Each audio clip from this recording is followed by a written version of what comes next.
Olá, você está no canal da professora Luciana e nessa aula falaremos a respeito da estrutura do texto para que isso possa te ajudar a elaborar uma boa redação.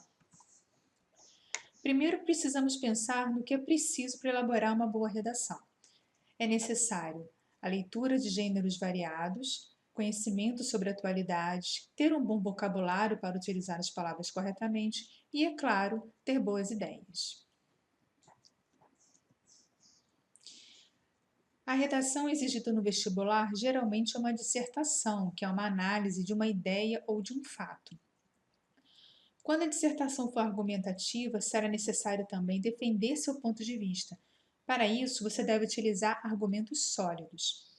Mas, para qualquer tipo de redação, o texto precisa ser claro, objetivo e bem dividido.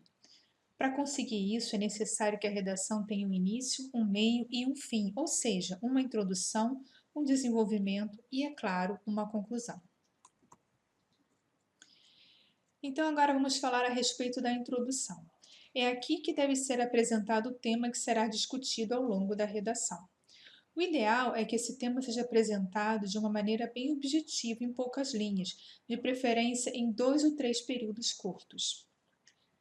Na introdução, você deve escrever sobre o tema da redação e também sobre as partes em que o tema foi dividido, na ordem que vão aparecer ao longo do desenvolvimento.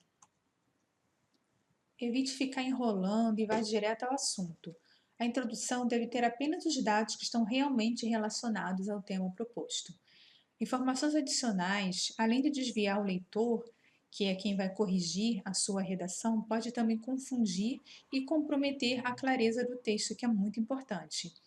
Mas também não seja objetivo demais e não omita informações que são necessárias para a compreensão do que virá a seguir nas outras partes do texto. Vamos passar agora para o desenvolvimento.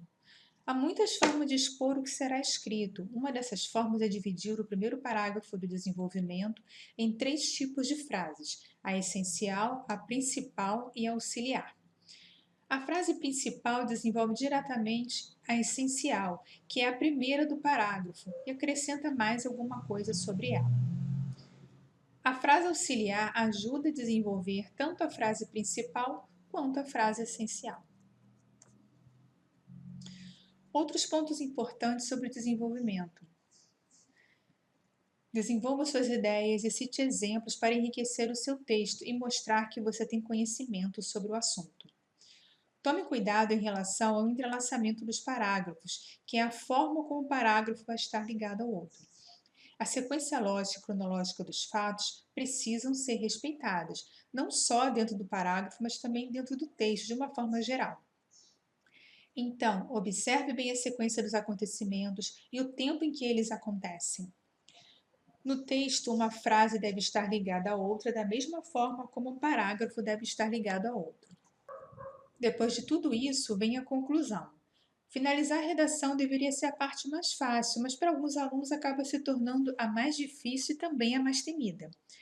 Isso acontece porque às vezes faltam palavras para finalizar o texto com aquele impacto positivo que vai impressionar o professor ou o corretor da banca de vestibular, não é mesmo? Para alguns, concluir é simplesmente colocar uma frase de efeito que denote o fim ou apenas reforce o que já foi dito. Mas a conclusão vai além disso. Na conclusão, é importante que você acrescente alguma coisa, ao invés de apenas repetir um argumento que já foi utilizado antes.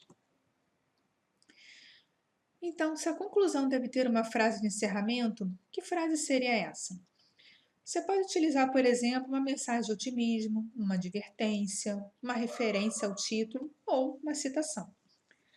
Uma outra possibilidade é resgatar alguma coisa que já foi dita lá na introdução. Você pode também retomar um dos seus argumentos para que dessa forma você consiga deixar bem claro qual é o seu posicionamento em relação àquele assunto. E quanto ao tamanho e a divisão, a redação precisa ter entre 3 e 5 parágrafos para que ela fique bem organizada e as ideias não fiquem muito fragmentadas e muito divididas. Gostou do vídeo? Então dê o seu like e compartilhe com seus amigos. Se você ainda não se inscreveu, inscreva-se no canal e ative o sininho para ser avisado sobre os próximos vídeos. Até a próxima aula!